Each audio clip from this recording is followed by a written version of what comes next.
Hi guys, this is the first Sunday of January 2024.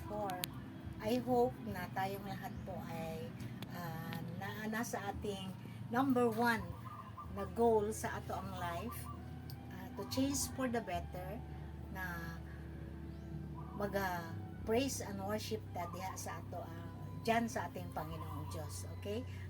Dahil nga po sa kadami-dami ng kanyang mga blessings sa buhay natin, no?